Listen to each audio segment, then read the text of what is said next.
Malam semuanya. Assalamualaikum warahmatullahi wabarakatuh.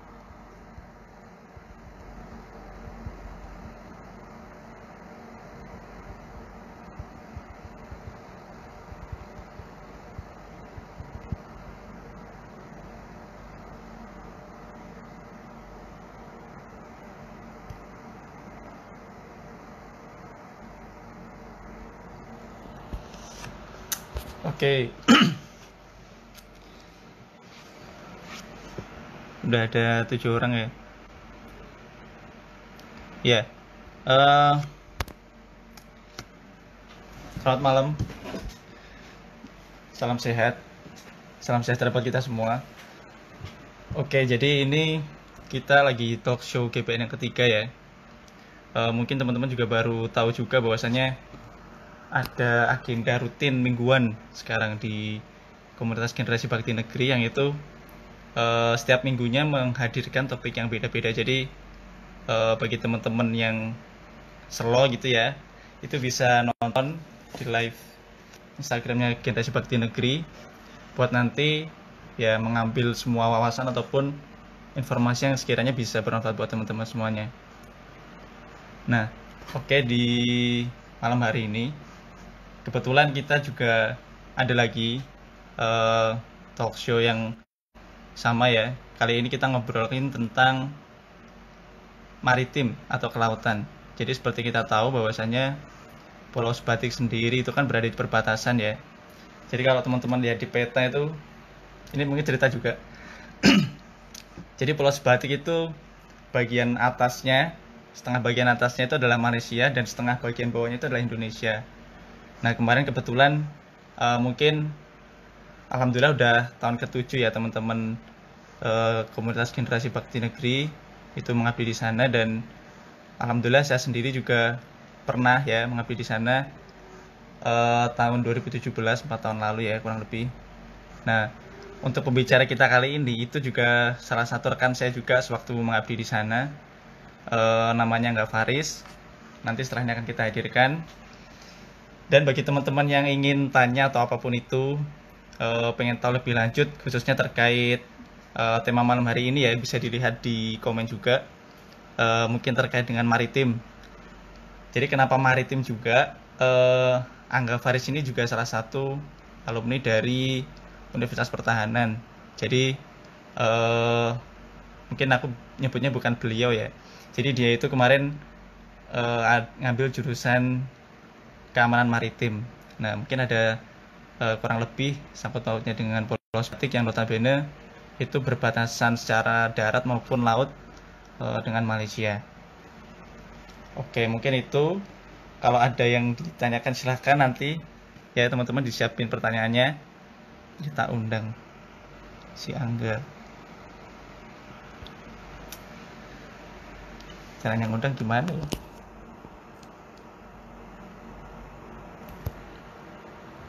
Oke.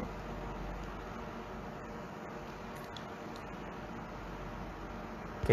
Juga nih live Instagram dan malah pertama kalinya di komunitas generasi bakti negeri.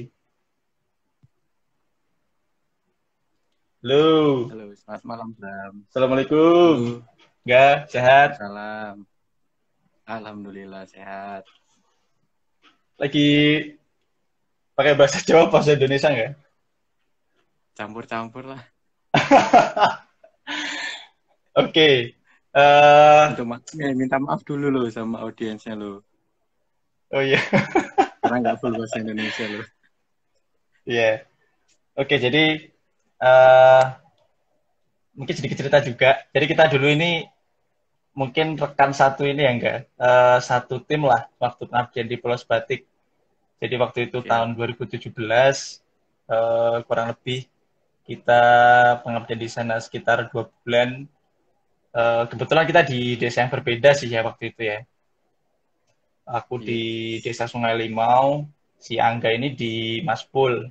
Jadi ya ya sering ketemu, cuma dari segi koordinasi kontak langsung tuh mungkin nggak seintens dengan teman-teman yang satu desa lah ya, karena terpaut jarak yang cukup jauh Betul. juga antar desa itu.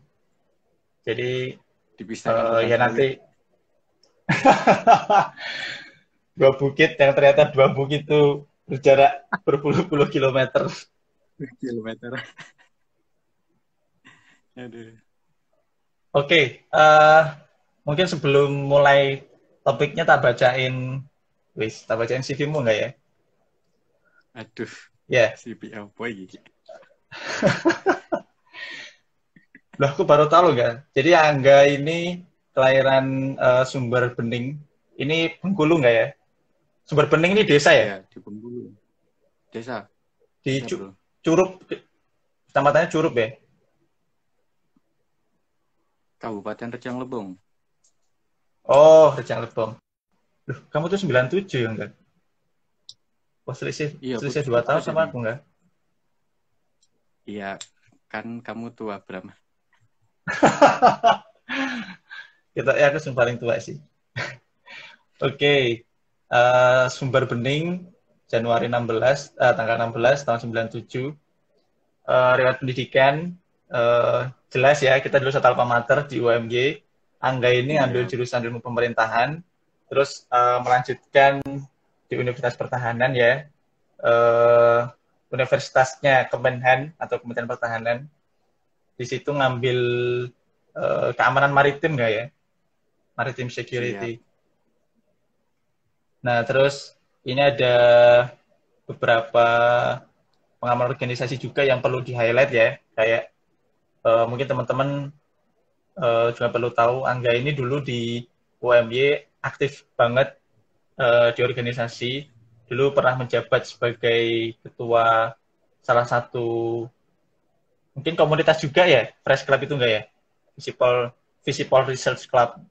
Jadi Fakultas Ilmu Politik ini Eh, punya komunitas khusus riset gitu kali ya. iya, Lalu ada bisa juga dibilang seperti itu. UKM KPM ya enggak ya? Terus ini juga ada Yes. mahasiswa ilmu pemerintahan dan juga otomatis tergabung di Generasi Bakti Negeri. Oke. Wah, siap itu, Pak. Oke, mungkin sebelum masuk ke topik bisa ini enggak diceritain apa ya backstory-nya lah dulu bisa uh, kuliah di kemaritiman atau mungkin di keamanan maritim itu gimana sih? Oke, oke. Sebenarnya ngambil keamanan maritim juga itu nggak sengaja sih sebenarnya kan. Karena sebenarnya ya ini ada sangkut pautnya sama sebatik sih sebenarnya kan. Jadi Wah, awalnya itu setelah lulus di tahun 2018 itu kan sebenarnya ngambil proyekan juga sebagai enumerator kan. Nah, tapi saat itu belum berminat untuk menjadi CPNS kan. Jadi masih freelance terus akhirnya meniatkan diri untuk ngambil S2 di Universitas Pertahanan. Itu awalnya niatnya itu ngambil diplomasi pertahanan. Nah, jadi oke. dari awal seleksi sampai tahap terakhir itu tahap wawancara itu lulus terus di jurusan diplomasi pertahanan. Nah, tapi ketika wawancara nih, waktu wawancara itu ada sebuah pertanyaan, ketika S1 kamu itu ngapain aja sih gitu kan. Terus judul Hmm. skripsimu tentang apa? Ya udah tak jelasin toh. Kebetulan skripsiku juga kan tentang sebatik. Ya udah panjang lebar tuh jelasin skripsi tentang sebatik. Terus akhirnya ditanyain, loh nggak kejauhan itu mas ngambil skripsinya di sebatik. Ya udah terus ceritain kebetulan kan kita juga pengabdian tuh di Pengabdian. sebatik gitu. Jadi sekalian gitu kan ngambil data gitu kan. Setelah panjang lebar di akhir itu dibilang kamu kayaknya nggak cocok di diplomasi pertahanan gitu kan. Kamu dipindah aja di keamanan maritim. Nah, bingung kan loh kok keamanan maritim. Soalnya ketika baca di mana? Ketika mau daftar gitu kan, baca syarat jurusan itu anak sospol itu nggak ada di keamanan maritim. Itu jurusannya ya kelautan, perikanan gitu kan. Biologi, hukum yang ada kalau nggak salah untuk anak sosialnya. Untuk anak Hmm. visipol itu sebenarnya kayaknya tertutup gitu kan. Hmm. Dari segi jurusannya aja gitu toh. Ya udah itu Kurang bingung kan. relevan lah ya. Terus akhirnya pas iya. Nah, terus ternyata pas pengumuman bener dong dipindah. Tapi pas ketika lihat pengumuman itu sebenarnya kok nggak ada nama gue di diplomasi pertahanan gitu kan. Wah, ditolak ini kan. Ya udah, nggak nerusin ke bawah lagi. Nah, tapi ada temen yang ngabarin, Mas, piye tesmu gitu kan. Itu teman satu satu satu apa satu seleksi juga gitu. Nggak Apply di lolos, saya gituin Unhan kan. juga atau Iya, apply di Unhan juga. Jadi dia tanya toh, Mas, piye gak lulus lah gitu kan. Jal, cobaan lihat gimana ya, campuran lah ya bahasa Jawa ya. Saya lihatan di keamanan maritim ada namamu gitu kan. Ya udah tak cek lagi. Oh iya ada namamu di keamanan maritim. Nah sebenarnya itu sempat bimbang juga mau ambil keamanan maritim. Ini keamanan maritim mau diambil atau enggak gitu kan. Soalnya kan kayaknya kelautan banget gitu kan. Terus akhirnya penasaran, searching lah itu materi-materi selama kuliah itu apa aja. Ternyata uh, kebanyakan itu tentang HI sih, lebih ke kebijakan politik luar negerinya. Jadi untuk perikanan dan kelautannya lebih banyak gitu loh. Jadi lebih banyak ke sosial politik sebenarnya pelajarannya. Ada sih satu tentang oceanografi, itu tentang pemetaan wilayah geospasial. Itu sih Mas, oh ya ceritanya ya. seperti Oh, itu malah dulu. justru tapi terlepas eh, keinginanmu atau bukan ya, tapi yang jelaskan ya itu insya Allah udah pilihan terbaik lah ya dari Iya. pihak kampus juga, dan kamu akhirnya kan juga menyesuaikan hingga akhirnya mungkin ya cocok. Ini tadi tak lihat NIP-mu juga bagus nggak? Wis. Gak ada apa-apanya itu Iya. Pak daripada yang lain loh.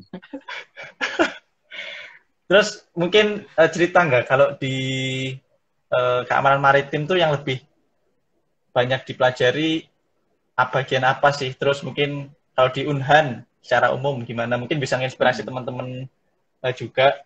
Oh kalau kuliah di Unhan tuh polanya kayak gimana gitu kali. Oke, oke. Ya tadi kayak yang tak bilang tuh, di keamanan maritim itu ya kita belajar tentang kebijakan publik gitu loh, kebijakan tentang kemaritiman. Terus bagaimana bagaimana apa? Maaf ya, Monggo monggo. agak rame.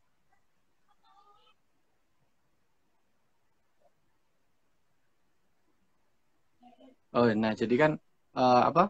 Di keamanan maritim itu sendiri kita belajar tentang tadi kayak kebijakan, terus apa? Bagaimana batas-batas laut itu sendiri gitu kan, terus kayak zona kontinen, landas kontinen, terus zona ekonomi eksklusif itu seperti apa. Jadi kayak lebih ke pengamanan wilayah perbatasan itu seperti apa itu juga sih.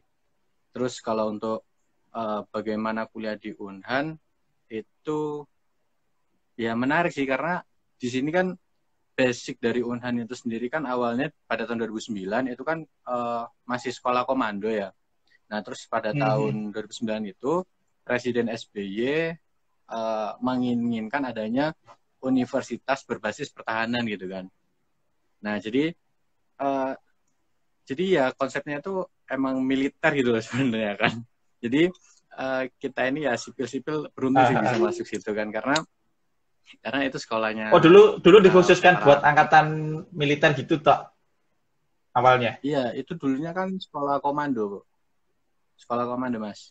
Nah, Oh terus iya pada tahun iya iya. 2009 itu barulah diinisiasi adanya Universitas Pertahanan dengan dua jurusan manajemen pertahanan dan manajemen bencana seperti itu. Nah, terus di sini juga asiknya tuh kalau di Unan itu ya kita langsung apa ya temenan kita tuh sama praktisi-praktisi itu Tentara-tentara. Oh, sama ya dengan para tentara. penjaga ya para penjaga garis batas garis batas terdepan lah kan yang udah sampai Hmm. Sebatik udah sampai perbatasan Indonesia Malaysia yang keluar banget gitu sampai mana Anambas gitu kan itu sangat luar biasa gitu lah terus ditambah juga beberapa PNS gitu kan yang notabene emang lebih ke kebijakan dari pemerintah sendiri jadi kita lebih banyak mengelaborasi dari apa materi dengan apa yang mereka dapatkan jadi kita walaupun kita sendiri belum punya pengalaman tapi kita bisa mengelaborasi apa yang didapat di kuliahan dengan pengalaman mereka Nah, tentunya juga sih kalau di Unhan ya semi militer dikit sih, tapi nggak terlalu militer gitu. Jadi setiap pagi kita Berarti ada apel gitu. Ya, anu dong nggak? Berarti dari segi mungkin lifestyle ya, kan mungkin kebanyakan juga dari angkatan gitu. Otomatis yang sipil agak ketinggalan dong ya dari aspek disiplinan kali ya. Dengan yang lain yang udah biasa dengan segalanya serba disiplin gitu-gitu.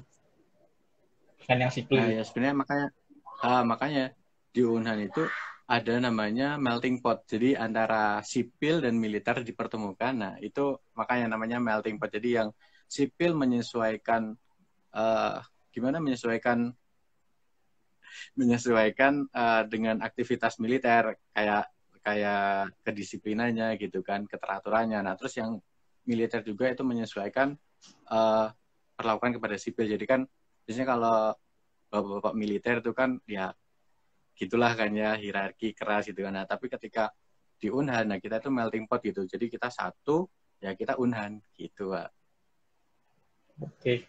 Soalnya aku dulu tuh ya merasakan lah ya, mungkin disiplinnya di sewaktu di militer. Jadi kan aku dulu waktu sebelum kerja itu kan ada latihan militer gitu enggak?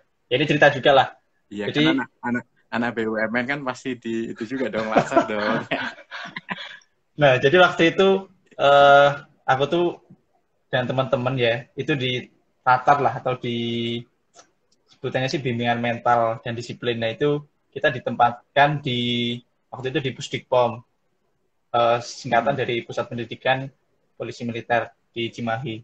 Nah di situ tuh memang eh, kaget sih kalau misalkan kita terus terang ya kalau dari sipil terus tiba-tiba masuk ke situ dilatih dengan stylenya mereka ya yang mungkin ya memang semi militer sih.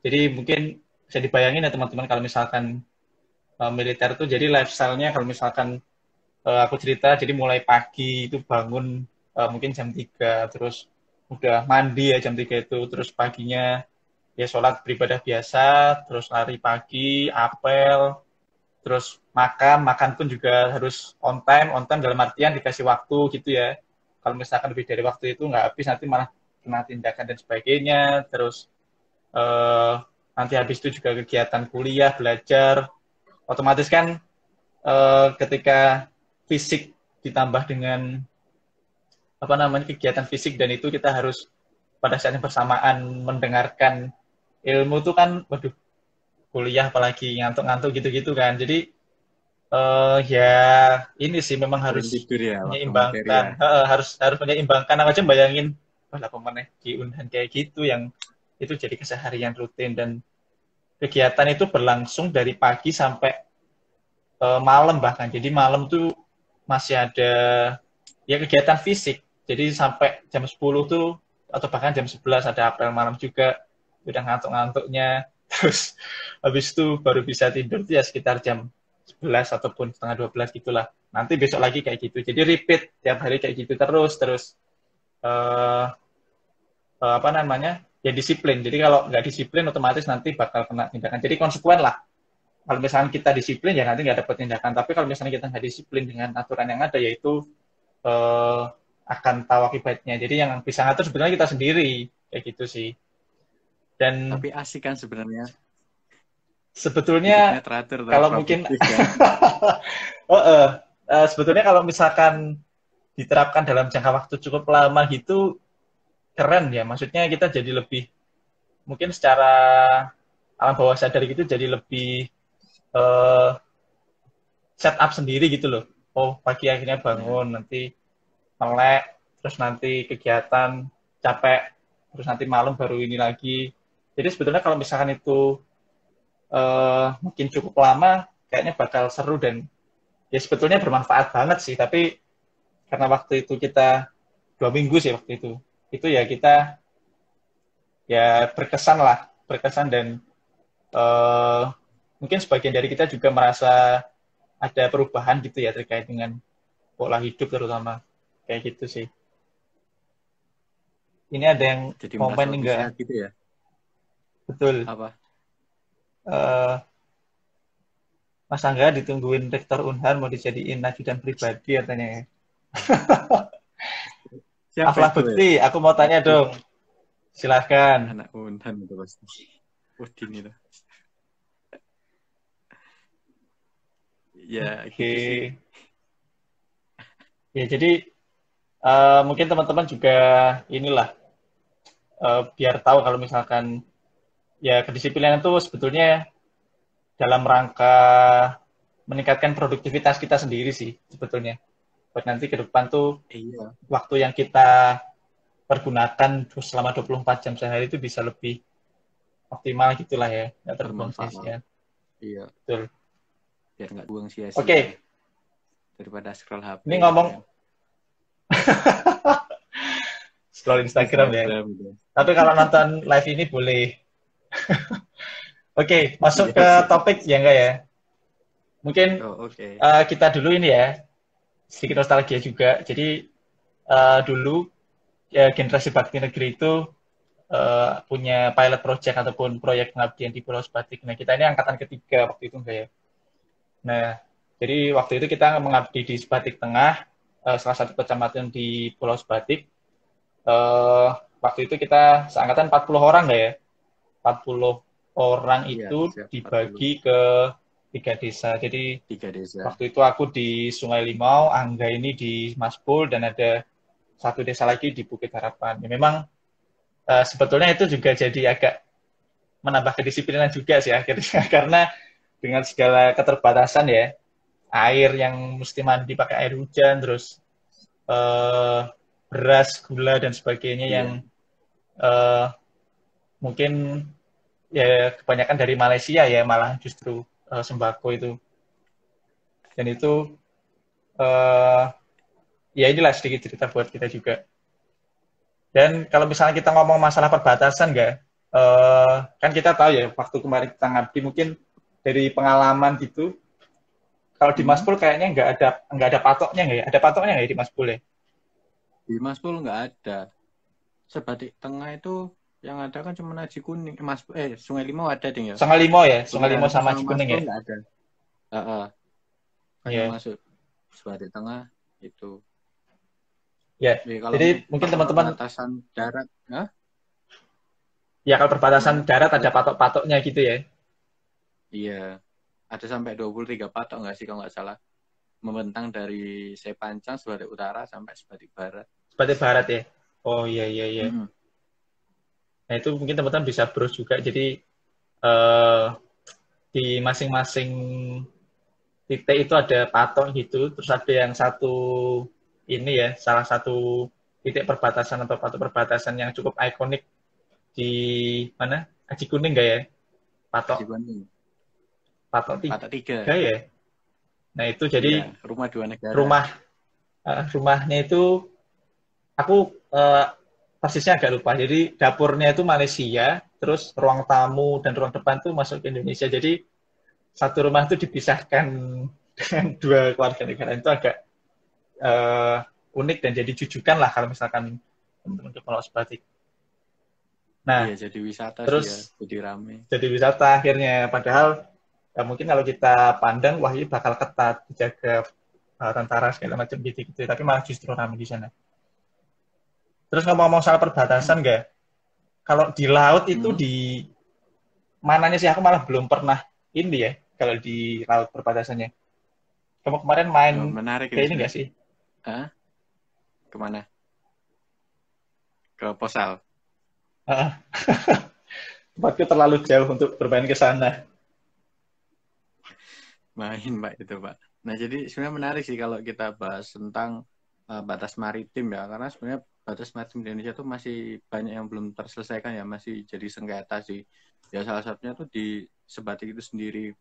Karena ya kita masih berunding dengan Malaysia itu sendiri atau ya Malaysia sendiri ya Hmm, pengen pengen lebih luas juga atau wilayahnya atau. Nah, tapi yang pasti betul. di tahun 2020 kalau nggak salah 2017 deh itu pemerintah kita sendiri tuh udah punya rancangan dari mana kemananya itu titik-titiknya itu. Jadi dari rancangan itu kalau nggak salah ada 3 yang sudah disusun itu Hmm, landas kontinen, zona ekonomi eksklusif sama laut teritorial itu sendiri, Bram. Jadi ini yang akan apa ya, yang akan pemerintah Pelajaran kita geografis. bukan akan kita rundingkan dengan Malaysia gitu loh. Jadi ya nunggu kesepakatan masing-masing juga. Kita butuh namanya kan musyawarah mufakat itu loh. Nah itu. Jadi sangat Perjanjian menarik sih. bilateral gitu Apalagi ya. ya untuk menyepakati perbatasan itu toh. Seperti itu sih kalau batas laut sih. Ya semoga aja sih dalam waktu dekat sih bisa selesai ya, karena kan apa ya, cita-citanya Pak Jokowi pada periode pertama itu kan poros maritim kan, Indonesia jadi poros maritim dunia. Nah harusnya batas-batas maritim ini segera diselesaikan gitu loh. Tapi ya kelemahannya karena di periode kedua ini poros maritim tidak begitu digaungkan sih sama Pak Jokowi. Seperti itu. Nah, makanya mungkin kayaknya terhenti di tahun 2017. Ya tapi semoga aja sih tetap tetap diperjuangkan Di follow up agar lah ya. segera selesai sih itu. Karena seperti itu, Pak. Ya mungkin ini ya, kalau misalnya dianalogikan, kalau misalkan kita ngelihat di darat kan mungkin bisa dipatok gitu ya, dipasang paku alam gitulah, ataupun patok tadi. Nah kalau di laut tuh gimana nggak? Maksudnya landmarknya itu gimana kalau misalnya kita bangun yang pancang gitu? Emang kayak gitu kan? Enggak pakai tiang pancang sih. Jadi diukur dari garis. Nah makanya tadi ada ZTE, terus landas kontinen sama laut teritorial itu sendiri. Nah laut teritorial itu wilayah di mana kita itu berdaulat, laut kita itu berdaulat, kita boleh mencari ikan, boleh berlayar gitu loh. Nah itu pun diukur dari landas dasar, landas kontinen. Nah landas kontinen itu sendiri itu diukur bukan dari garis pantai, tapi dari misalnya kan pulau tuh. Nah dari pulau itu sebenarnya daratnya tuh sampai mana, bawahnya itu dari mana. Nah itu diukur ke luar sana gitu loh. Nah itu dimaksud laut teritorial. Nah, tapi kalau ZTE sendiri itu kan 200 mil kalau nggak salah. 200 mil dari garis pantai atau negara pantainya itu. Oh, tapi menarik nih. Maksudnya, oke, lanjut. Nah, jadi makanya sebenarnya yang jadi tolak ukur kita itu landas kontinen itu, Pak. Jadi sebenarnya sama kayak di Sumatera. Sumatera itu sebenarnya di samudra mana? Di Samudra Hindia. Itu sebenarnya Indonesia tuh masih ada landas kontinennya lagi. Jadi kemungkinan besar kita akan memperluas laut teritorial kita berdasarkan itu, Pak. Itu sumbernya dari teman saya sih di LIPI gitu kan. Iya. Oh, memang kalau secara fisikal gitu nggak ada ya bentuk fisiknya. Oh, ini ada batasnya gitu. Tapi dari pendekatan jarak tadi ya. Diukur dari Oke. itu. Oh ya, memang agak riskan juga sih. Tapi memang kalau misalkan tadi pendekatannya melalui apa namanya daratan yang ada di sisi luar pulau itu kan sebetulnya bisa juga ya. Iya. Nah, terus ini juga nggak? Karena mungkin kalau kita lihat waktu di Sebatik pun sebetulnya kan sudah ada patok-patok yang disusun sedemikian rupa itulah ya, sesuai dengan batas-batas wilayahnya. Nah, tapi kan kalau misalnya kita tadi sebagai contoh lah, yang konkret dan terlihat itu kan tadi di Aji Kuning ataupun di rumah di Patok 3 itu kan kita lihat di sungainya itu memang sangat sangat terbuka bahwasannya itu akses umum dari Malaysia maupun Indonesia yang kalau kita lihat sih mungkin bebas dalam artian nggak ada penjagaan atau nggak ada izin dan sebagainya. Tapi itu menjadi mungkin sebagai sentra ekonominya masyarakat, karena kalau nggak ada akses itu, masyarakat itu nggak bisa bergerak ekonominya, karena kita tahu bahwasanya Sebatik itu juga dari segi ekonomi juga kurang, mungkin bisa dikatakan kurang ya, karena potensi ekonominya juga mungkin terbatas. Misalkan kita tahu ya, dari sumber daya alam aja, misalkan pisang, durian, kakao, yang itu kalau misalnya kita pernah ya kita waktu itu ngobrol sama teman-teman juga, ternyata kalau Hmm. dia dijual ke Tarakan atau ke Nunukan yang pulau terdekatnya pun juga kurang layak dari segi aspek ekonomi atau analisis kelayakannya, sehingga mereka mending jual ke Malaysia yang bisa dikatakan ilegal juga lah ya, ataupun nggak sesuai dengan prosedur. Tapi ya mau gimana lagi kayak gitu kan. Nah itu harusnya gimana nggak kalau misalkan ada fenomena kayak gitu tuh? Nah, sebenarnya menarik sih sebenarnya apa sungai yang di Aji Kuning itu ya, yang dekat Patok Hmm, Tiga Rumah Dua Negara, ya mungkin sebenarnya bisa dibilang jalur tikus ya. Jadi sangat menarik, menarik sih sebenarnya kan, karena barang-barangnya Malaysia dari jalur kabeh. tikus, iya banyak gas, beras, aduh ya kebutuhan pokok mereka kebanyakan memang di support dari Malaysia sih. Nah kalau gimana ya, kalau pandangan pribadi gue sih masalah kayak gitu sebenarnya nggak apa-apa sih, karena kan memang wilayah Sebar itu memang jauh tuh dari Nunukan dekat sih Mana-mana lah. dari pusat apa ya, pusat distribusi lah istilahnya toh. Mungkin Pusat distribusi logistik ya. gas terdekat mungkin dari Surabaya. Nah, logistiknya itu mungkin dari Surabaya ya, kalau dari mana wilayah wilayah tengah agak Sulawesi dekat-dekat. gitu. Nah iya, kalau nggak ya Surabaya paling kan Sulawesi gitu kan. Dan itu pun kalau di tentara kapal kan membutuhkan waktu 4 hari atau 5 hari kan ya. Jadi ya makanya itu Lama memang. biayanya mahal, terus apa ya, ya kualitas barangnya juga makin mahal lah. Mending mereka ngambil dari sebatik itu sendiri gitu kan, yang lebih murah gitu kan. Nah sebenarnya juga ketika main ke Posal gitu kan, ketika main ke Posal itu sebenarnya kan sempat tanya gitu kan, loh Pak ini gimana sih kok boleh gitu kan, ya nggak apa-apa Mas, selama uh, untuk mencukupi kebutuhan mereka aja sih, yang kita tindak itu yang mereka melebihi apa ya, kebutuhan di Pulau Sebatik sendiri gitu kan, emang untuk dijual lagi ke luar mungkin kan, nah itu yang akan ditindak gitu kan. Ya memang iya sih, maksudnya Hmm. mungkin secara apa ya, secara hukum atau secara peraturan dari pemerintah itu ilegal, tapi di satu sisi ya mau gimana lagi gitu kan, makanya kan Iya, iya. Kalau nggak gitu nggak apa ya, jalan ekonominya kebutuhan ya. pasok terdekat itu kan, iya logistik terdekat ya dari Malaysia, mau nggak mau ya harus dari sana gitu kan. Ya termasuk akhirnya nanti kan dualisme mata uang loh, di mana ringgit lebih kuat dan mungkin merasakan sendiri tau Pak, gimana rupiah itu sangat lemah loh. Nah sebenarnya terus apa ya, selama selama untuk pasokan di Pulau Sebatik itu sendiri nggak apa-apa sih kalau menurutku gitu kan. Toh nanti uh, kalau mereka berlebihan juga bakalan ditindak, karena sebenarnya memang ada intelnya kok, intelnya juga bekerja Pak di sana Pak. Jadi kan Oh, itu sebetulnya termasuk ada kan yang jalur ngawasin tikus. sebetulnya ya, meskipun kita lihat sangat Iya, lengang ya, bebas. iya Mbak. Walaupun kita lihatnya agak santai, agak gimana kayak nggak diawasin gitu kan. Tapi Hmm. intel dari AL, dari Polri, dari BIN itu sendiri pasti bekerja kok Pak. Kan kita juga tahu tuh di Sebatik itu jalur tikus masuknya narkoba tuh. Nah, Betul, isu aku ini sendiri juga. tuh Nah, aku sendiri tuh pernah nemuin 2 kali sih kasus penangkapan. Yang pertama itu siang hari, Hmm. yang kedua itu malam hari. Kurang lebih jam 1 malam itu kalau nggak salah. Ketangkap Buset. di jalur tikus itu. Nah, ya itu kan waktu waktu itu nggak sengaja diajak mancing sama yang punya rumah, Induk Semang, bosku, mancing ke Posal kan. Nah, itu Pak, Pak. makanya pas pulang, ketemu, ketangkep lah itu pengedar. Gitu, Pak. Nah, kebetulan juga Oh iya, iya. ternyata ketika kita KKN di Sebatik, itu ada salah satu uh, apa ya?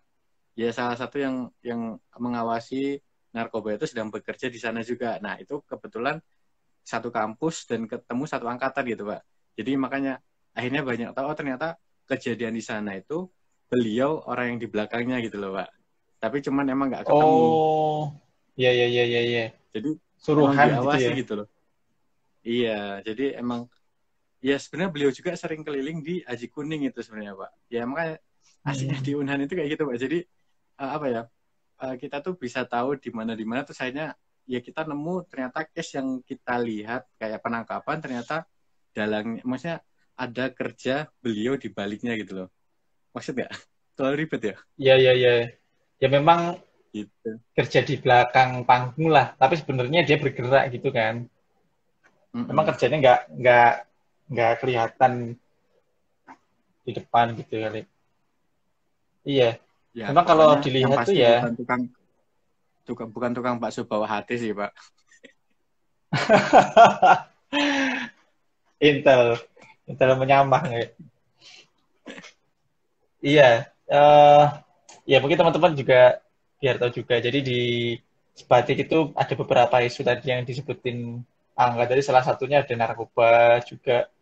Terus dualisme mata uang. Jadi ya aku Mm. aja kemarin juga sempat pakai ringgit nggak? Karena memang dari segi nilai tukar lebih ini juga ya hitung-hitung nyoba lah ya. Lebih diuntungkan kan ya, Pak ya. Nah, itu sebenarnya Selama tidak dua bela bulan. negara itu, Pak. Itu tidak bela. Tapi kondisi memaksa kita, Pak. Ya makanya kan Iya, sampai apa ya? eh, ada istilah toh yang sering kita dengar toh, harimau di perutku, Garuda di dadaku. Tapi kalau untuk masalah betul. nasionalisme untuk apa ya untuk teman-teman untuk masyarakat di Sebatik nggak diragukan lagi lah. Ya cuman memang apa ya tadi cuman pemasukan logistik aja yang memang dari Ya, Malaysia toh. karena Kalau keadaan nasionalisme ini mereka juga tetap ya. uh, Ya karena pengen ekonomi mereka berkembang juga ya. Bisa dikatakan gitu sih. Iya sih, kalau nasionalisme, aku akuin contoh aja, kan waktu kita di sana lagi 17-an Agustus juga ya. Itu aja mereka tuh iya. padahal kalau kita lihat tuh sarana prasarananya tuh sangat terbatas lah. Maksudnya kalau kita di Jawa gitu ya, itu kan mungkin kita bisa dengan mudah cari apa-apa gitu, misalkan panggung ataupun misalnya kita kemarin adakan acara senam atau yang itu pagelaran gitu, yang itu menggunakan sound system, Hmm. terus budaya setempat gitu-gitu, yang itu ternyata tanpa harus ada jatuh ya, Satu Pak. yang itu ternyata tanpa harus ada sarana prasarana yang lengkap pun mereka juga bisa realisasi gitu, maksudnya entah itu mereka swadaya bikin sendiri atau mereka carikan di tempat lain yang mungkin kita nggak kepikiran, wah iya juga ya ternyata bisa kayak gitu gitu. Nah itu yang aku juga dapat nilai atau value secara tersiratnya dari masyarakat di Sebatik sih, yang nothing tulusnya itu loh, Iya Pak. maksudnya Iya. daya jualnya itu yang menurutku teman-teman perlu belajar dari masyarakat di Sebatik juga. Oke, Ya itu makanya terus ini enggak? apalagi waktu upacara kan tuh antusias mereka sangat tinggi tuh. Ya walaupun cuman pakai pakaian seadanya tapi mereka tuh Mm-mm, antusias tuh. betul Apalagi betul. ya waktu itu kan apalagi waktu yang di Sungai Limo. Yang waktu di Masbul itu kan upacara di kantor camat tuh. Nah, depannya tuh kan Oh langsung iya, iya. berhadapan Bikin langsung gunungan ngadep itu ke ya. Tawau kan. Iya, yang di atas bukit itu loh. Jadi pas upacara aduh itu sedihnya sekia iya gitu Itu kan ngelihat. itu keren sih. Maksudnya daya juang Iya. sama kreativitas, baju-baju adat gitu-gitu ya. Terus rame anak kecil pun kan juga ikut tuh kemarin kan. Maksudnya ternyata Iya, Pak. nasionalisme mereka tuh nggak cuma di kalangan dewasa, tapi anak kecil pun juga udah mulai, ini tuh penting untuk dipupuk gitu. Jadi Iya. mereka pun juga Rasa berpartisipasi. memilikinya itu rasa Iya, memiliki ya. Indonesia itu sangat tinggi gitu kan. Satu lagi, Pak. Pas Meskipun kita KKN itu hmm. pas final AFF, Pak. Indonesia lawan Malaysia, Pak. Final, Pak. Oh iya, kayaknya aku nonton juga sih. Itu bulan apa sih? Ya Nggak itu, Pak. AFF kan? Agustus ya? Agustus, Pak. Agustus. Iya. Nyesek nggak sih, Pak? Kita dapat siarannya Malaysia gitu kan. Jadi kita Iya nonton TV bener. Malaysia, tapi TV 1, pas final TV 2, gitu. TV 3 mereka channelnya. Iya, makanya kan. Jadi kita nonton final AFF itu kan pakai TV-nya Malaysia atau channel dari Malaysia atau jadi gimana ya? Aduh, apalagi itu pas Iya, kalah sih, Pak. ya belum rezeki aja nggak kalau kalah. Tapi emang iya ya, karena saking dekatnya kita ya sama, maksudnya dari geografis kan lebih dekat ke sana daripada mungkin ke Nunukan atau ke Tarakan yang memang Nunukan lebih dekat sih Pak, 15 menit nggak sih? Ke Tarakan ya agak jauh kayaknya. iya ya. Cuma Kan pernah tuh eh, apa siarannya nantengin itu mungkin kan speedboat. dari sinyalnya sinyalnya karena lebih kuat mungkin yang dari Malaysia akhirnya nyantolnya yang channelnya mereka kali ya. Iya sih itu Iya tak itu alamin makanya juga Pak. tuh nonton TV Ya Malaysia. termasuk sinyal telekomunikasi kan. Oh iya, Bisa sinyal pun nelpon. kan kita juga nyantolnya kan nyantol sinyal mereka kan kadang-kadang kan maksudnya Maxis. roaming minjem minjem sinyal mereka kan kayak Iya misalkan itu makanya. XL kali ya yang mungkin sana ada juga. Jadi ya inilah banyak hal-hal yang berbagi secara tidak sengaja. Aduh. Terus ini enggak, kalau misalnya kita lihat Apa Pak? kondisi perbatasan di Sebatik kayak gitu ya, maksudnya yang patok Mm-mm. mungkin hanya dibatasi dengan patok terus kiri kanannya nggak ada pembatas atau apa. Aku sih waktu sebelum ke Sebatik itu bayanganku antara Sebatik Indonesia sama batiknya Malaysia itu ada pagar gede itu loh yang membatasi antara dua negara. Ternyata hanya patok-patok yang itu jaraknya pun sangat jauh, berjauhan lah satu sama lain. Nah, kalau dari segi kondisi ideal perbatasannya itu gimana sih, ya? Yang ideal lah, yang bagus gitu. Kalau segi ideal perbatasan, kalau dari segi keamanan maritim ya pastinya tentang pertahanan dan keamanan itu ya. Sebenarnya untuk sekarang sih sudah cukup ideal sih Pak. Karena Hmm. dari Angkatan Laut kita sendiri itu sering patroli di sana. Eh, Ya terutama kan ada Oh program iya, yang Melat muter kan itu yang ya. sempat jadi sengketa. Hmm. Yang sempat jadi sengketa itu kan sangat sangat 2012 itu apa ya. ya? Iya. Ya isunya kan apa ya sehangat Laut Cina Selatan sekarang, Laut Natuna Utara sekarang sebenarnya kan. Tapi sekarang karena udah Hmm. agak tenang, ya karena itu gimana ya? Karena kita sering patroli di sana, jadi kan akhirnya Malaysia sendiri nggak berani nyenggol-nyenggol lagi kan. Nah itu makanya dari segi keamanan laut, patroli dari Angkatan Laut itu sendiri ya udah cukup bagus sih karena mereka sendiri rutin untuk patroli di sana. Karena kan 2 minggu sekali atau sebulan sekali ya itu kan pasti ada kapal sandar atau di Sei Pancang kan di Posal kan. Nah itu sebagai bentuk Hmm. upaya patroli di laut sih Pak. Terus juga adanya posal-posal yang menghadap ke laut, posal Sei Nyamuk, Sei Pancang gitu kan. Eh, Hmm. Penempatan-penempatan marinir juga kan di garis-garis pantai, yaitu sebenarnya salah satu langkah untuk menjaga keamanan perbatasan kita. Nah untuk dari darat sendiri juga kan sebenarnya setiap tahun itu kan ada satuan tugas Satgas Pamtas ya di Sebatik itu sendiri toh Oh ya, yang Pamtas, untuk di Pamtas, darat dan pengamanan perbatasan. Hmm. iya ada Satgas Pamtas dari TNI Angkatan Darat itu kan yang setiap tahun pasti bergantian toh Pak. Yang pas tahun kita itu dari Banjarmasin Oh ya. ya betul.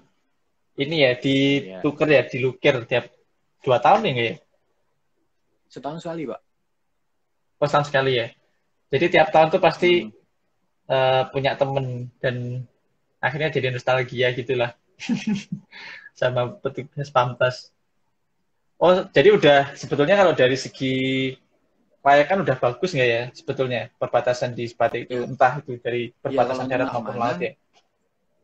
ya keamanan dan pertahanan sendiri itu udah bagus Pak. Ya makanya kayak yang kayak tak bilang tadi tuh, walaupun ada jalur tikus gitu, nah itu kan tetap Hmm. ada uh, intel lah ya, tukang bakso yang pakai HT gitu yang tetap mengamankan perbatasan gitu Pak. Oh, kita nggak tahu cara kerja mereka, tapi ya mereka tetap memantau aktivitas itu Pak ketika emang merugikan negara dan emang itu penyelundupan ya pasti bakalan ditindak Pak gitu. Oke oke sip sip sip. Ya jadi ini sih apa namanya meskipun tidak ya karena kita orang awam gitu ya kita nggak tahu cara kerja mereka gimana tapi sebetulnya mereka bekerja kan di Iya belakang bekerja layar dan yang ya lumayan baik oke. fungsi intelijennya. Jangan Kapan ke ngomong sana lagi intelijen di nggak? sini Pak. Siap-siap. Kapan kita ke sana lagi nggak? Iya Pak. Kapan kita ke sana? Kapan kita ke sana lagi? Ya semogalah setelah pandemi kan ada rezeki tuh. Amin, amin. Ini ada Afnan Semoga nih. itu. Tenan nih enggak? Ada Arbani juga Si Pamtas, Uga itu sering weh. ke Posel itu. Sering ke Cari Pamtas si Uga. cari apa gak sama Mas-mas Pamtas? Iya kan jelita sejuba dia.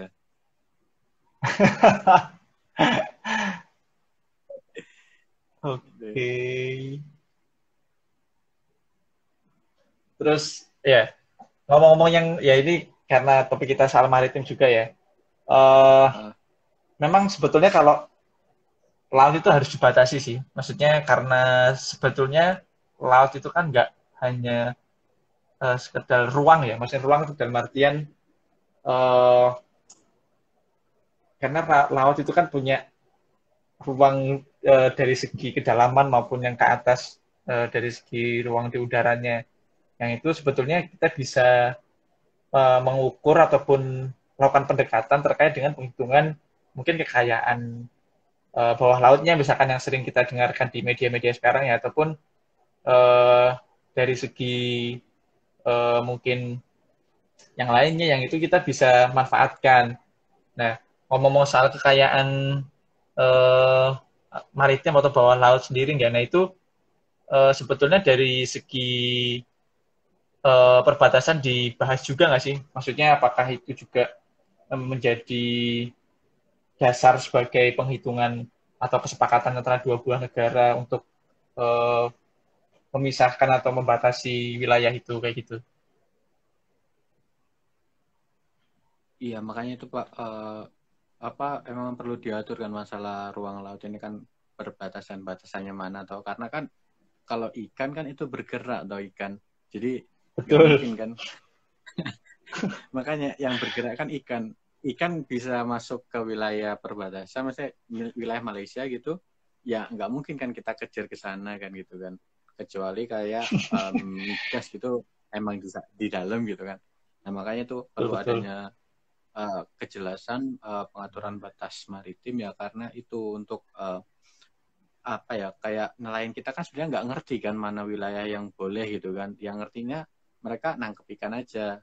Nah makanya sebenarnya adanya Hmm, fungsinya kapal patroli baik dari Kementerian Kelautan, Perikanan atau Polair ya ya sejenis Bakamla gitu kan yang apa yang berwenang lah di laut kan itu yang nanti akan mengingatkan masyarakat. Nah mereka sendiri juga kan tentunya harus ngerti tahu batas maritim, batas yang sudah disepakati antara kedua belah negara itu mana aja supaya nanti tidak terjadi kesalahpahaman seperti yang di Laut Natuna Utara kemarin, Mbak. Desember hmm, 2019 sebelum corona itu kan sempat tau ada kejadian kapal Bakamla hmm. yang disenggol dengan kapal Cina, kapal nelayan Cina kan. Nah seperti itu Pak. Oh iya iya iya iya. Jadi sebetulnya masyarakat pun juga harus tahu gitu ya ketika mereka mau memanfaatkan khususnya karena di laut itu nggak ada batas fisiknya gitu, itu mereka juga harus tahu lah supaya nanti tidak nggak terjadi antara sengketa dari dua buah negara gitu ya. Karena ya itu tadi sih kembali lagi ke aspek tadi nggak mungkin ya kekayaan laut juga gitu yang itu Iya, notabene laut. sebetulnya ya kita sebutnya mungkin dicuri gitu ya kalau misalkan itu tanpa seizin ataupun tanpa prosedur yang baik ataupun yang seharusnya kayak gitu kan. Nah itu. Nah, tapi sebetulnya kan kalau kita tahu di Sebatik itu udah ada tol laut nggak sih nggak? Yang kita dapat pasokan-pasokan dari Jawa, mungkin telur-telur kayak gitu kan mungkin itu dari Jawa juga ya? Kayaknya untuk di Sebatik masih progres deh Pak untuk tol lautnya. Mungkin masih Oh dalam belum belum. pembangunan sih untuk kayaknya belum terlalu jadi deh. Karena ya itu tadi sih masalah prioritas uh, Iya aduh sih. ya masalah prioritas dari Presiden Jokowi sendiri sih karena poros maritim dunia dan tol laut itu kan di periode pertama atau nah periode kedua ini beliau tidak ada menggembur-gemburkan itu lagi gitu loh. Nah makanya mungkin sekarang juga agak tenggelam kan isu-isu tol laut, terus poros maritim dunia gitu kan ya, sebenarnya itu memang bagus ya adanya tol laut gitu kan, tapi Iya, ya itu tentunya kan akhirnya makanya harus menghidupkan ada aktivitas. mm, Hmm, dan memotong jalur juga toh Pak, jadi maksudnya yang harusnya kemana-mana, yang harusnya muter dulu, tapi kan nanti mungkin bisa dari Surabaya langsung ke Sebati atau ke Nunukan langsung ke Sebati gitu loh, jadi nggak terlalu banyak transit ya, yang biasanya mungkin dari Surabaya ke Balikpapan, Balikpapan Makassar dulu, terus baru nanti ke Nunukan atau ke Tarakan dulu, terus baru ke Sebati, kan itu kan membutuhkan waktu yang lama kan, itu makanya betul. Dan ya sebenarnya sangat menarik sih. Hah? Ya? karena kalau kita tahu kan di sana contoh pisang gitu ya, kan di sana pisangnya kan banyak Hmm, banget ya. Bahkan aku sampai sempat dengar itu banyak 4 Pak. ton per hari apa ya. Dan itu ya karena mereka bingung mau ngejual kemana gitu ya. Padahal kalau misal contoh di Jawa gitu pisang itu satu sisir gitu kan mungkin bisa 15.000, 20.000. Nah di sana tuh karena saking melimpah dan tidak tersalurkan atau tidak didistribusikan secara baik itu akhirnya ya ya kalau dari apa ekonomi kan permintaan penawaran gitu kan akhirnya supply-nya kebanyakan tapi nggak ada permintaan akhirnya harganya kan anjlok itu kalau nggak salah aku pernah beli itu cuma 3.000 gitu-gitu dan akhirnya wah lah ini ya makanya adanya akses itu penting tadi sih baik itu ya pertama akses ya karena kalau nggak ada akses gimana kita mau memasarkan produk keluar karena kalau misalkan cuma ekonominya muter di situ aja kan nggak mungkin berkembang ya. Terus yang kedua juga makanya Yes. kemarin teman-teman KKN itu kan juga mungkin ada pelatihan um, melatih masyarakat sebatik Hmm. untuk mengolah supaya yang pertama meningkatkan nilai umur barang atau nilai umur produk supaya yaitu bisa lebih tahan ketika didistribusikan ke daerah lain. Yang kedua juga meningkatkan nilai jualnya itu tadi karena ya kalau kita ngejual contoh misalkan ngejual pisang sampai ke Surabaya terus 7 hari gitu kan misalkan Udah kondisinya bosok Pak. ya udah bos ya ya itu sih itu emang perlu digaungkan terus lah Nah terus itu ini makanya aku Pak. mau Ya, makanya kan kayak dari teman-teman kita kan kemarin kayak ekonomi kreatif, divisi teman-teman ekonomi kreatif kan luar biasa sebenarnya sih Pak. Kita menghasilkan dodol pisang kan kemarin kan sampai betul packagingnya, tapi mungkin karena ya kita cuma 3 tahun di sebatik tengahnya, mungkin di sebatik barat pisang kurang ya, mungkin di sebatik betul barat lebih banyak lada sawit dan sawit, lada dan lada perikanan dan sih ya. rumput laut sih kemarin sama Nah perikanan itu makanya mungkin jadi kurang terfollow up lagi sih ya Pak ya. Tapi sebenarnya makanya itu sangat bagus sih karena udah 3 tahun mulai dari kita pelatihan, terus pengolahan yang beda benar seperti apa, terus menghasilkan produk. Nah sebenarnya itu kan sangat sayang sih kalau nggak di follow up lagi aturannya kan. ini ya berlanjutan programnya ya kalau bisa sampai Iya. goals mungkin dari awal ngolah terus nanti packaging akhirnya nanti bisa sampai Nah mungkin pemasaran dan mungkin kalau distribusi dalam gitu bentuk ya uh, mungkin dalam bentuk olahan kan pisang akan lebih awet mungkin kan ya daripada dalam betul. bentuk mentahan gitu kan. Jadi ya mungkin bisa menaikkan nilai jual pisang itu sendiri sih. Mm-mm. Kemarin sebetulnya juga animo masyarakat tuh bagus banget sih kalau misalkan ada ya mereka kan akhirnya ternyata kan maksudnya kalau misalkan eh sebetulnya kan sekarang kan era digital ini kan sebetulnya semua bisa Hmm. diakses ya baik itu informasi apapun itu keterampilan pun sekarang tinggal buka YouTube nonton bisa gitu kan contoh kasarnya gitu tapi ternyata ketika kita ke sana tuh apa yang kita bawa gitu ternyata masih banyak yang menurut mereka awam dan ya kita kan akhirnya sangat antusias juga ketika membawakan mungkin bisa dikatakan teknologi baru atau ilmu baru buat mereka yang itu ya kita juga seneng ya maksudnya karena kita membawa misi baik buat apa namanya misi kebaikan buat kita berbagi ilmu ataupun kita berbagi apa yang kita punya gitu nah akhirnya kita juga ketemu gitu mereka juga senang kita juga senang buat ngasih sesuatu ke mereka Ini ada pertanyaan nih enggak dari Mbak Septi. Oke, Mbak Eh, Septi. halo Mbak, apa kabar? Semoga sehat selalu ya. Ini Amin. bagaimana menurut Mas mengenai pengamanan terkait peredaran narkoba yang menjadikan perbatasan, terutama di Sebatik sebagai jalur utama narkoba? Karena kan isu di Sebatik narkoba nih. Monggo, mungkin eh, kamu dulu nggak? Nanti aku Oke, juga nanggepin. terima kasih Mbak pertanyaannya ini sangat berat sih sebenarnya kan. Karena apa ya, sangat riskan sebenarnya kan. Tapi ini tak jawab sesuai pengalaman saya Mbak ya di tahun 2017. Terus ya akhirnya saya konfirmasi lagi kebetulan gitu kan. Ya seperti yang saya ceritakan tadi Mbak, sebenarnya untuk pengamanan terutama di tahun 2017 itu menurut saya sih sudah cukup lumayan baik sih Mbak karena uh, saya sendiri tuh melihat penangkapan gitu loh Mbak dari ya walaupun cuma 2 kali sih ngelihat penangkapan itu Mbak. Tapi di sana menunjukkan ya emang ada upaya dari aparat untuk memberantas narkoba itu sendiri. Ya mungkin karena memang banyak juga atau keterbatasan orang atau keterbatasan aparat yang di sana, akhirnya mungkin 1-2 kali mungkin masih sering kecolongan. Tapi uh, menurut saya di tahun 2017 itu sendiri ya sudah cukup efektif. Nah kebetulan juga saya konfirmasi dengan uh, mentor kalau saya panggil. Jadi uh, TNI yang satu angkatan dengan saya itu kami manggilnya mentor, jadi nggak manggil bapak, jadi panggil mentor gitu kan. Nah kebetulan mentor saya juga pada tahun 2017 itu bertugas di Sebatik untuk kegiatan intelijen terutama untuk masalah narkoba sih. Nah ya saya juga sempat tanya gitu kan untuk 2017 sendiri untuk selama mentor tugas di Sebatik gitu itu gimana sih masalah narkoba gitu kan. Nah ya akhirnya beliau cerita masalah beberapa kali penangkapan. Nah, terus makanya akhirnya saya konfirmasi lagi, oh ketika siang-siang itu ya di daerah ini yang ada jembatannya bla bla bla bla. Terus waktu malam hari juga saya pernah ngelihat itu mentor yang kerja ya. Nah, itu dikonfirmasi iya seperti itu.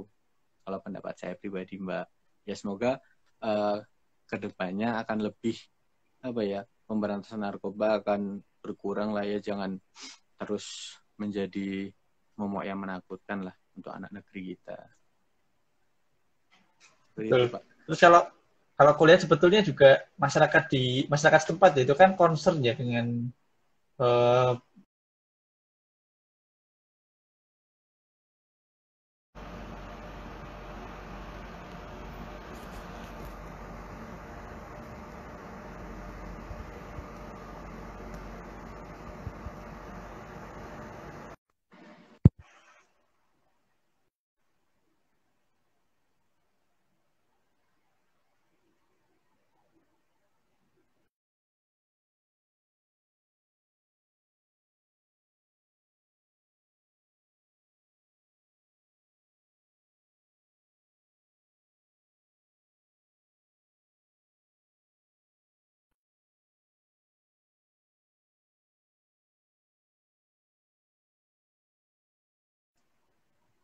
halo Tio, Sikim,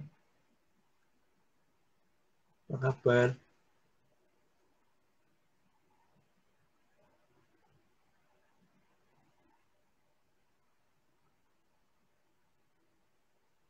Maaf tadi putus ya, tidak tahu kenapa tiba-tiba putus.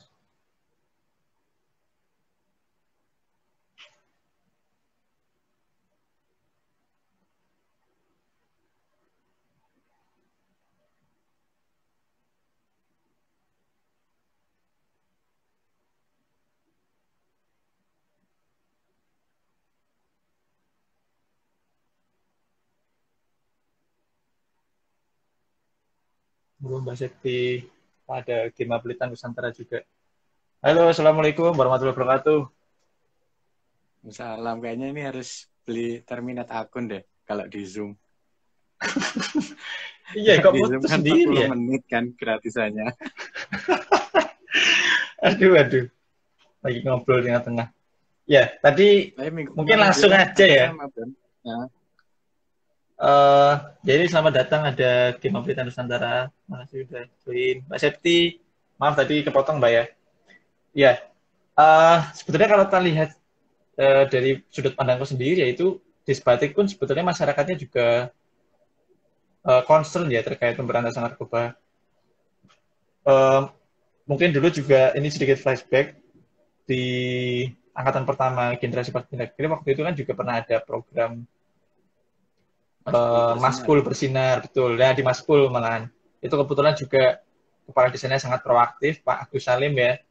Nah, itu Iya betul. jadi Maskul Bersinar itu Maskul bersih dari narkoba. Jadi kerjasama dengan BNN Kabupaten Nunukan, terus kerjasama juga dengan Pemda sama dengan kecamatan dan pihak desa tentunya dan GBN. Jadi waktu itu ya sebenarnya semacam campaign aja sih, kayak kampanye kalau misalkan uh, masyarakat Sebatik ini tuh ingin menyelamatkan generasinya dari sehatnya narkoba gitu kali ya. Jadi akhirnya terrealisasi dengan long march ya, waktu itu jalan di sepanjang jalan Poros Pulau Sebatik itu, dan akhirnya alhamdulillah waktu itu sambutannya sangat baik ya, baik dari desa maupun dari pihak PNN sendiri, dan itu akhirnya kemarin ke-publish di media nasional juga kalau nggak salah.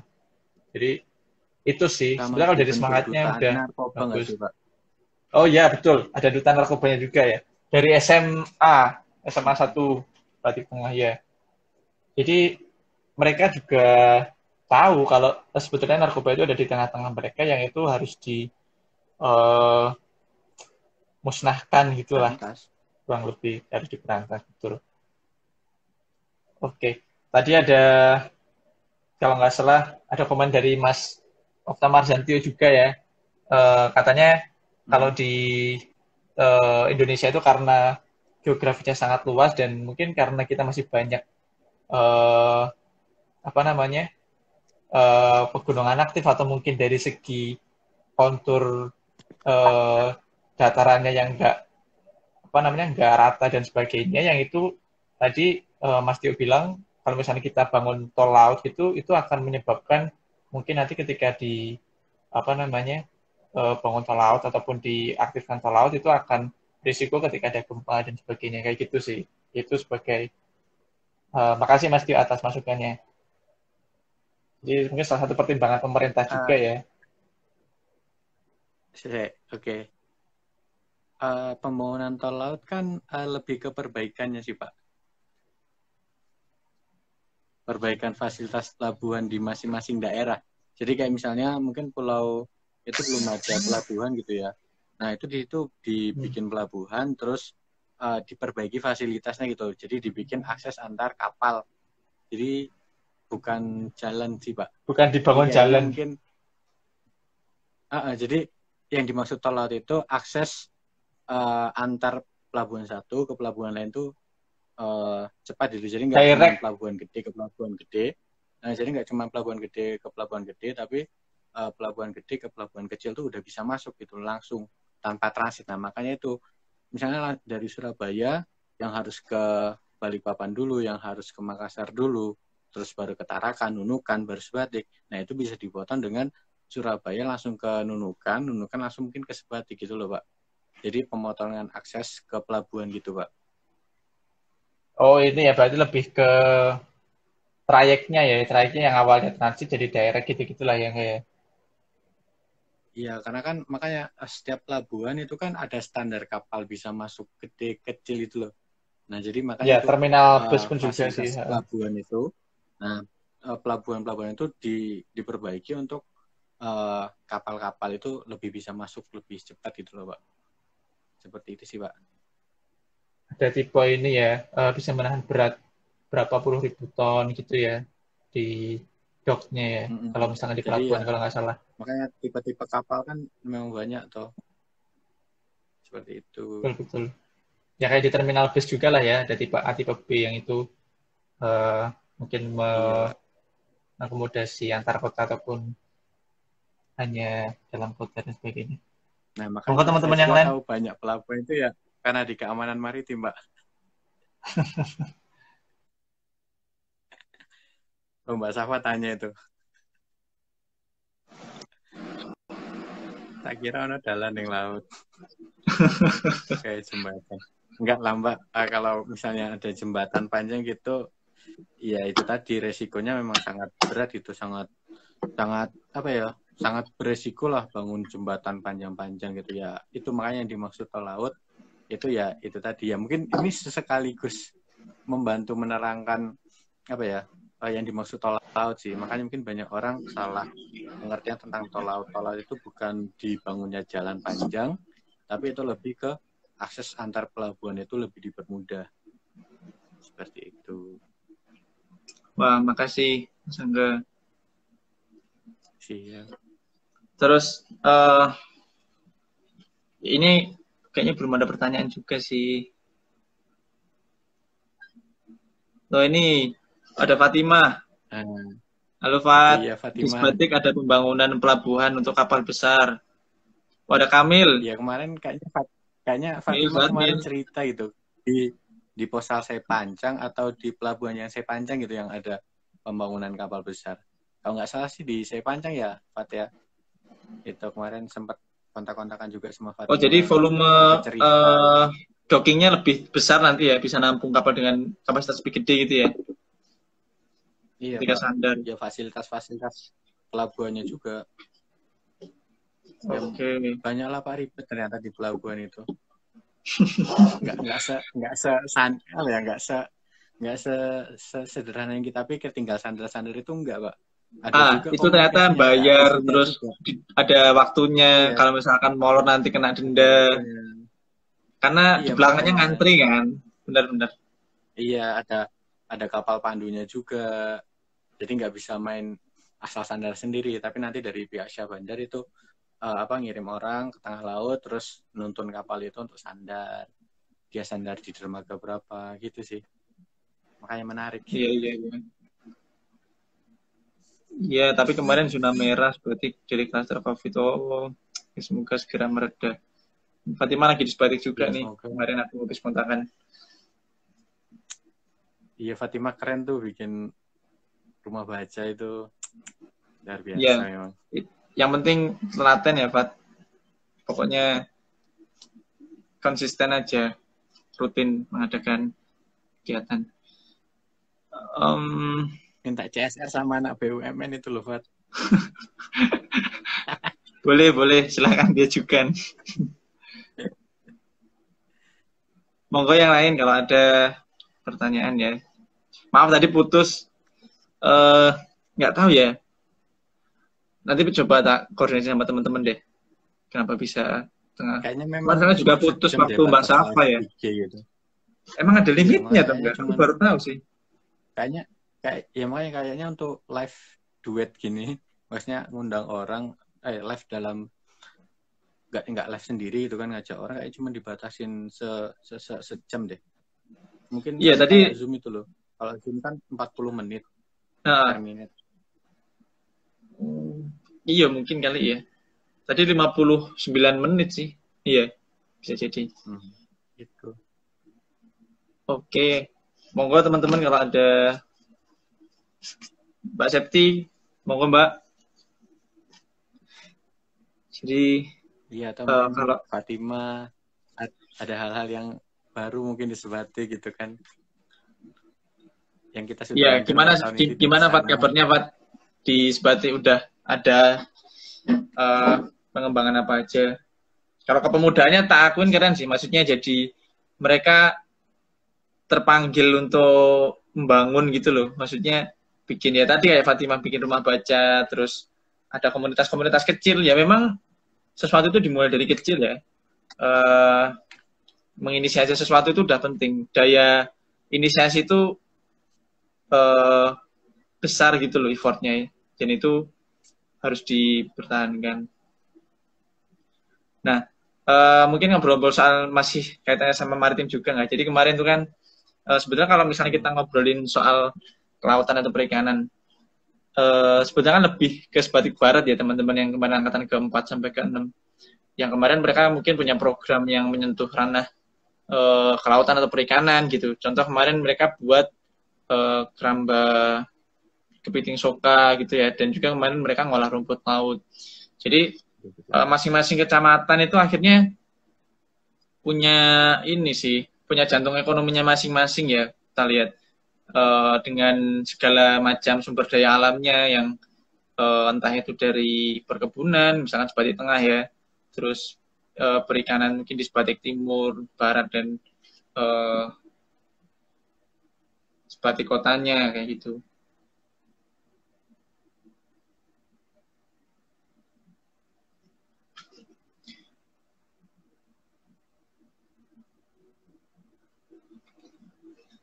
Oke. Silakan teman-teman kalau ada yang mau ditanyakan ya, bisa tulis di komen atau nulis pertanyaan di kolom question. Nggak ada Q&A, bukan sumpah.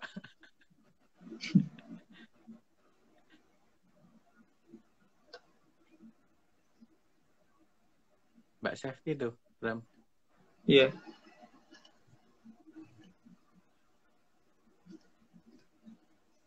Problem pendidikan di Sebatik sekarang juga menurutku lebih sulit karena daring atau online.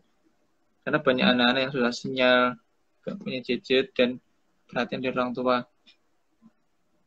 Iya sih Mbak, memang ini ya. Ya Harus menjadi gimana ya? perhatian sih sebenarnya dari pemerintah kan. Ya jarak rumah anak dari sekolah aja berkilo-kilo kan. Ada yang berangkat subuh, habis subuh langsung berangkat, atau kalau berangkat kesiangan ya sampai sekolah jam 8, jam 9 udah masuk gitu kan. Apalagi ini tambah daring kayak gini ya emang lebih menambah masalah pendidikan lagi sih emang ya Mbak. Ya makanya harusnya sih pemerintah mungkin menitik beratkan pendidikan ini lebih fokus sih harusnya sih. Apalagi sebenarnya Sebatik pula gitu kan, harusnya lebih gampang mengatasi COVID sebenarnya.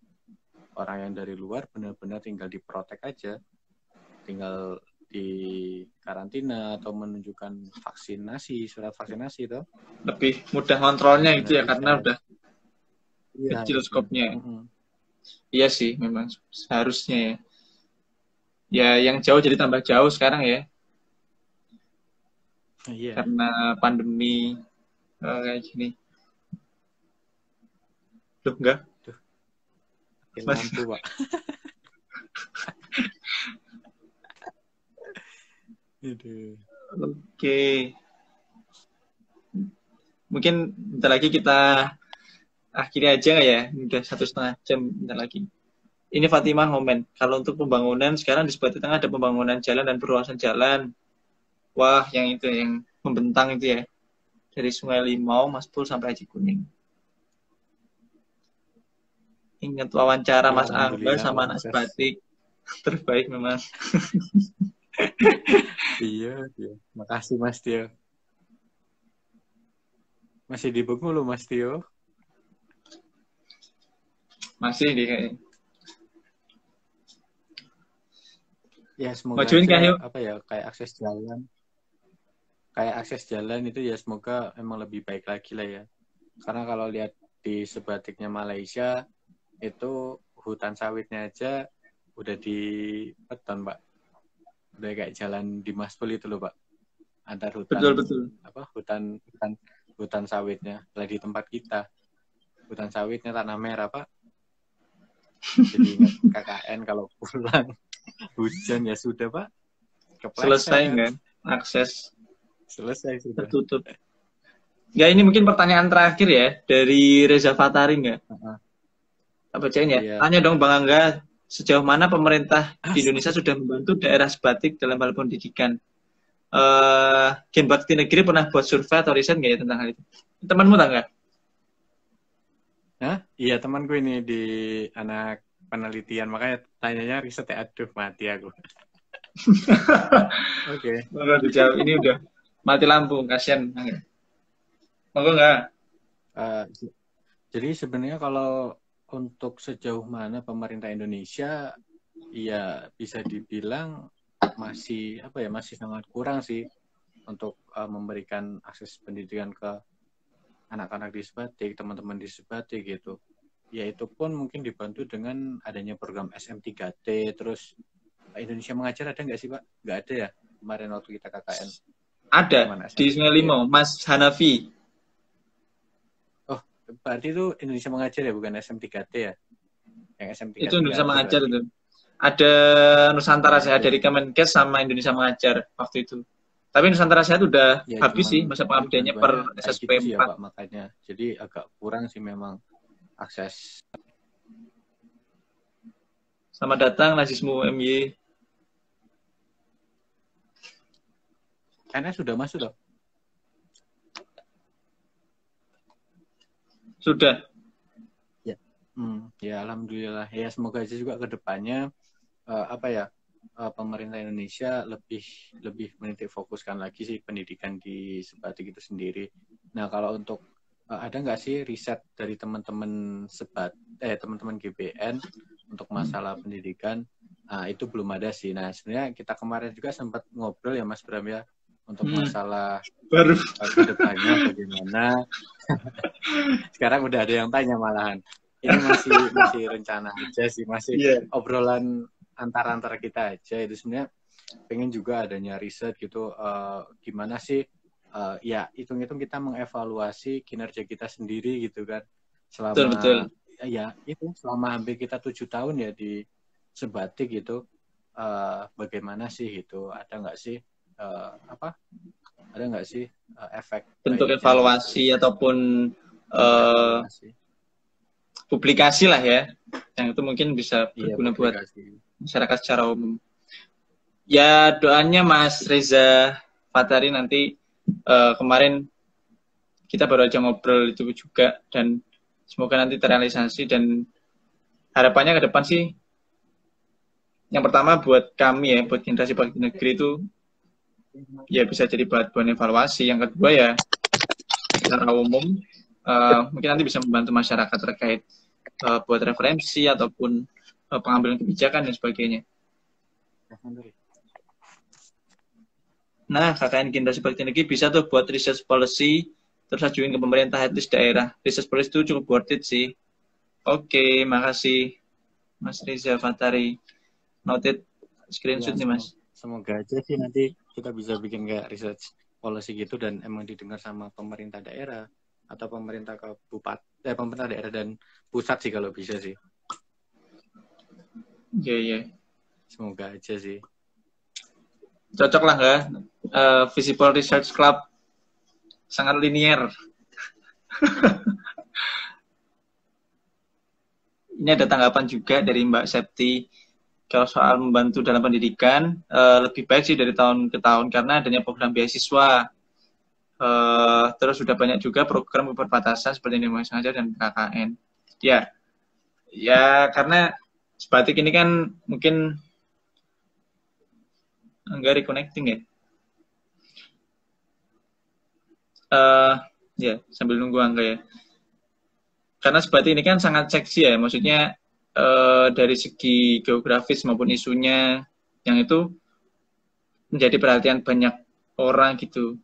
Nah akhirnya perhatiannya terjudul dalam bentuk program-program itu tadi. Wah, sekalian akan closing statement.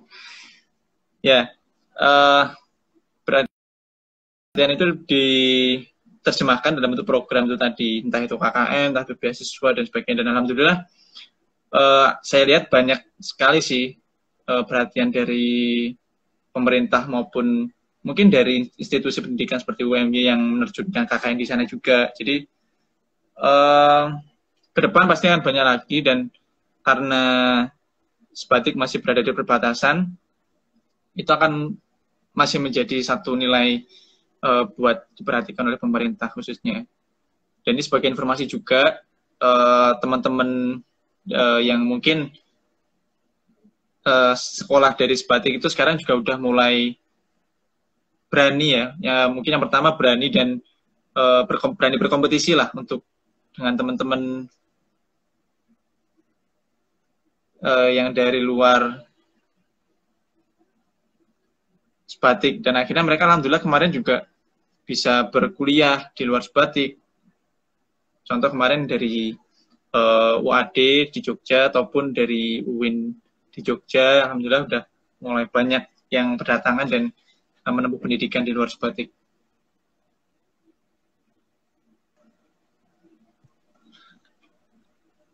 Oke, enggak, sorry, kok putus ya? Mungkin, Nah itu. ini enggak, pertanyaan terakhir ya. Mungkin harapan ke depan lah buat perbatasan dan mungkin potensi di Sebatik khususnya di aspek kemaritiman ya. Mungkin kalau dari Angga apa? Silakan. Iya, iya.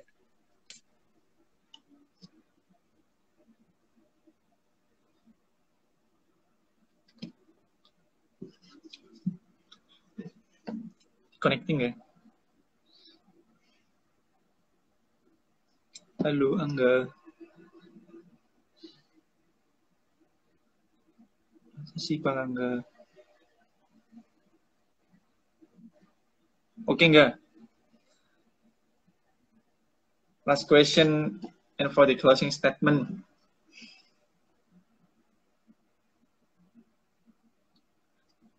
Maaf teman-teman ya, ada kendala teknis.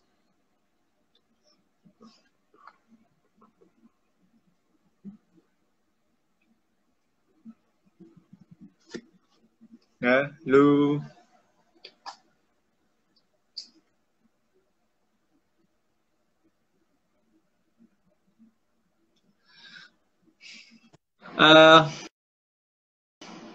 Maaf teman-teman, karena tadi di tempat yang nggak mati lampu sepertinya. Nah, itu dia agak gelap juga. Ya, mungkin dari hemat saya aja ya. Sebetulnya kalau dari Sebatik sendiri itu sudah bagus seperti yang tadi dibilang Angga, baik itu dari perbatasan di darat maupun di kelautan, yang itu bisa ditingkatkan dalam artian kebijakan maupun dari fasilitasnya, entah itu kebijakan yang mengatur terkait perbatasan ataupun kebijakan dari daerah tempatnya sendiri. Terus yang kedua terkait dengan fasilitas. Fasilitas di sini yang dimaksud adalah tadi misalkan contoh patok dan sebagainya ataupun pos penjagaan yang itu mungkin bisa diperketat ataupun diperbaiki supaya menunjang terkait aktivitas perbatasannya, sehingga antara kedua negara itu tidak akan terjadi sengketa ataupun konflik ke depannya sih. Oke, aku coba invite Angga lagi, udah nggak bisa.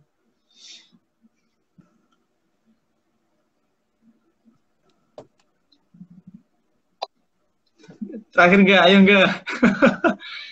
Harapan ke depan. Iya, siap. Ya, mungkin harapan ke depannya Indonesia tuh lebih mampu mengelola batas-batas maritim yang ada tadi ya. Maksudnya lebih menyelesaikan sengketa yang ada. Ya, supaya nanti poros maritim itu terwujud lah ya. Itu aja sih harapannya, karena memang untuk mempermudah. Satu lagi sih, kata-kata dari Bung Karno, tapi maaf ini Bram, agak sedikit berseberangan dengan anak pertanian agraria nih. Kembalilah menjadi bangsa. Ya, kalau kata Bung Karno itu kan kembalilah menjadi bangsa maritim. Jadi kita harus jaya di laut itu sendiri. Jadi Jaya Sveva, Jaya Mahe. Amin. Oke, mungkin itu kali ya, enggak ya? Ini udah 1,5 jam lebih kita ngobrol di talkshow GPN ketiga. Nanti teman-teman kalau misalkan ada masih penasaran bisa kontak Angga ya. Tadi udah tahu username-nya, nanti bisa DM teman dan sebagainya, nanya nomor WA-nya. Bisa di-share enggak ya? Ya mungkin kalau ada terkait yang maritiman mau khususnya lanjut beasiswa gitu kan, atau mau kuliah di Unhan gitu. Nah, bisa. Ya benar. Mungkin bisa share nggak? Ini mumpung di akhir nggak apa-apa sih. Mungkin tips tips dan triknya ya ikutin aja sih. Jadi setiap seleksi itu ikutin sesuai apa ya, yang nggak usah dibuat-buat aja sih. Misalnya kayak TPA TOEFL ya itu belajar normal aja. Terus ya yang paling penting sebenarnya tes psikologinya sih Pak. Karena tes psikologinya itu pakai tipenya Angkatan Darat Pak. Jadi kita di tes psikologi. Jadi kita tes psikologi itu dari jam 8 sampai jam 2:30. tanpa jeda. Jadi itu step by stepnya gitu. Ngerjain soal gitu maksudnya? Ya, ngerjain soal-soal dari Angkatan Darat, ya mulai dari wawasan kebangsaan, ya semacam TWK gitu, terus nanti pindah lagi tesnya tentang baca apa ya kayak Koran Pauli gitu loh. Koran Pauli itu kan udah agak di akhir-akhir. Koran Pauli itu udah di akhir-akhir, kita udah lelah gitu kan. Bener. Udah lelah, tapi pakai Pauli, wah hitung-hitungan nice. Bener. Nah, terus mungkin ada tips khusus nih. Tips khususnya apa ya? Nggak ada sih Pak, makanya. Ya itu tadi tips khususnya. Ya, tipsnya itu di tes psikologi jangan dibuat-buat. Maksudnya kan ada tuh kayak disuruh gambar itu kan. Maksudnya di tes psikologi itu kan melihat psikologi kita di atas kertas kan. Nah, nanti itu divalidasi di wawancara, Pak. Jadi jangan sampai berseberangan dengan apa yang kita buat gitu ya, apa yang diwawancarakan dengan apa yang kita tulis. Nah, itu tipsnya itu di situ, Pak. Jadi jangan sampai ada perbedaan lah. Jangan sampai nggak valid. Soalnya kemarin teman saya juga tuh ada yang gagal diwawancara, Pak. Jadi dia tes psikologinya itu Koran Paulinya termasuk dapat banyak dia, Pak. Udah di akhir ya? Paulinya dapat banyak. Dia dapat 3 lembar loh dia. Kertas gede itu. Tapi ternyata pas diwawancara nggak lolos, Pak. Jadi itu makanya harus ada kayak sinkronisasi itu, Pak. Oke. Mau masuk Unhan buat gue. Amin. Double magister. Silakan. MTM Han. Iya. Oke. Makasih Mas Angga Faris atas sharingnya. Insya Allah bernilai ilmu dan ibadah buat tadi semua yang menonton, dan nanti setelah ini akan disimpan di IGTV-nya Generasi Bakti Negeri dan mungkin akan diupload di sosmed lainnya juga, di YouTube, Facebook, dan mungkin Twitter ya, kalau misalkan memungkinkan. Nanti silakan ditonton aja. Dan mungkin kalau teman-teman ada pertanyaan setelah ini bisa langsung kontak Mas Angga, khususnya terkait spesialisasinya di keamanan maritim ya enggak ya. Terus yang kedua, mungkin teman-teman juga mau request topik atau usul ya. Nanti minggu depan topiknya ini aja, nanti coba kita akomodasi kalau misalkan memang dari teman-teman dari Generasi Bakti Negeri mempunyai cerita ataupun pengalaman ataupun informasi terkait dengan apa yang teman-teman usulkan topiknya. Mungkin itu ya talk show GPN ketiga kali ini. Maaf kalau banyak sesuatu yang kurang proper ya. Mungkin dari BTW saya tadi pakai baju saudara sebagai tiga loh. Ya, masih muat nggak?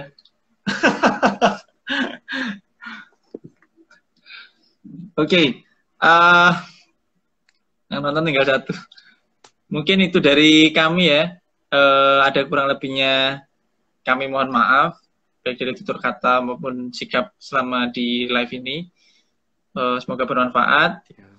Dan sampai ketemu lagi, sehat-sehat semuanya, selalu patuhi protokol kesehatan. Semoga kita bisa melalui pandemi COVID-19 ini sampai dengan akhir nanti, sampai dengan pandeminya hilang, kita masih survive sampai nanti. Amin, amin, ya rabbal alamin. Oke, mungkin ada yang lain nggak mau disampaikan? Silakan.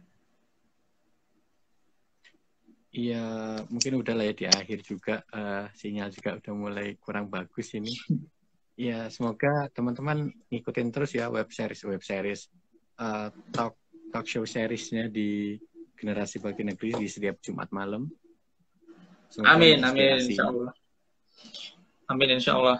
Oke, ini ada Dr. Marjantio Next, Menteri Kelautan Sumatera Agraria. Oke, yuk nanti minggu depan kamu ya yuk. Oke. Kemenko Marves lah, koordinator maritim investasi. Langsung diundang. Oke teman-teman, makasih ya udah menyempatkan menonton. Semoga bermanfaat, sehat-sehat selalu. Sampai jumpa. Bila taufik wal hidayah, wassalamualaikum warahmatullahi wabarakatuh. Makasih enggak, sehat-sehat enggak. Sukses. Salam buat keluarga. Yuk, sehat-sehat yuk. Nure. 3 orang siapa nih? Oke, tak end ya, enggak? Ya, iya bro. Ya. Oke, assalamualaikum. Salam. Ini N-nya mana ya? Ketemu Kak. Wes.